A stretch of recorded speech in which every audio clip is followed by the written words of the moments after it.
അസ്സലാമു അലൈക്കും വറഹ്മത്തുള്ളാഹി വബറകാതുഹു. ബഹുമാനികളെ, ഒരിക്കൽ മഹാനായ ഉമർ ബിൻ ഖത്താബ് റളിയല്ലാഹു തആല അൻഹു മിമ്പറിൽ നിന്നുകൊണ്ട് പറയുകയാണ്, അയ്യുഹന്നാസ്, അല്ലയോ ജനങ്ങളെ, തവാളഉ ലില്ലാഹ്, നിങ്ങൾ അള്ളാഹുവിന് വേണ്ടി വിനയം കാണിക്കണമേ.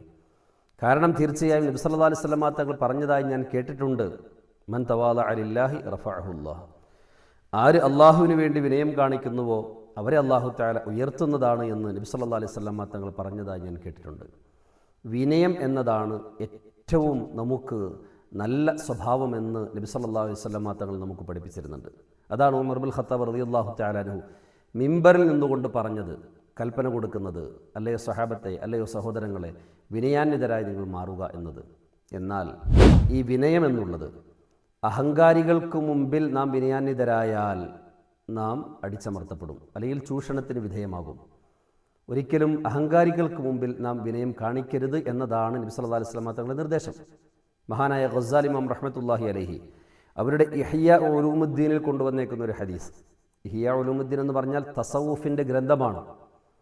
ആ തസവുഫിൻ്റെ ഗ്രന്ഥത്തിൽ മഹാനായ ഗസ്സാലി ഇമാം റഹ്മത്തുള്ളാഹി അലൈഹി കൊണ്ടുവരുന്നുണ്ട്, തവാളഉ മഅൽ മുതവാളിഈന ഫി ഉമ്മത്തി, എൻ്റെ സമുദായത്തിലുള്ള വിനയം കാണിക്കുന്നവരോട് നിങ്ങൾ വിനയം കാണിക്കണം. തകബ്ബറു, നിങ്ങൾ അഹങ്കാരം കാണിക്കണം എന്ന് പറഞ്ഞാൽ അഹങ്കാരികളെ പോലെ പ്രവർത്തിക്കണം. നാം അഹങ്കാരികൾ ആകണമെന്നല്ല, അഹങ്കാരിയെ പോലെ പ്രവർത്തിക്കണം. മഅൽ മുത്തക്കബ്ബിരീന ഫി ഉമ്മത്തി, എൻ്റെ സമുദായത്തിൽ മുത്തക്കബ്ബിരീങ്ങളായ അഹങ്കാരികളായ ആളുകളോട് നിങ്ങൾ അഹങ്കാരികളെ പോലെ പ്രവർത്തിക്കണം. അവർക്ക് മുമ്പിൽ നിങ്ങൾ വിനയം കാണിക്കരുത്. എന്നാൽ നിങ്ങൾ അഹങ്കാരികളാവുകയും ആകരുത്, അഹങ്കാരികളെപ്പോലെ നിങ്ങൾ പ്രവർത്തിക്കണം എന്നുള്ളതാണ്.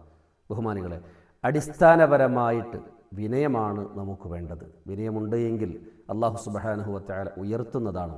എന്നാൽ ഈ വിനയമെന്നത് ചൂഷണം ചെയ്യപ്പെടുന്ന ഒരവസ്ഥയിലേക്ക് എത്താതിരിക്കാനും നമ്മൾ ശ്രദ്ധിക്കേണ്ടതുണ്ട്. അല്ലാഹു സുബ്ഹാനഹു വ തആല നല്ല കാര്യങ്ങളിൽ നല്ല നിലയിൽ ഇടപെടാൻ നമുക്ക് തൗഫീഖ് നൽകി അനുഗ്രഹിക്കുമാറാകട്ടെ. നല്ല അടിമകളിൽ അല്ലാഹു നമ്മെ ഏവരെയും ഉൾപ്പെടുത്തി അനുഗ്രഹിക്കുമാറാകട്ടെ.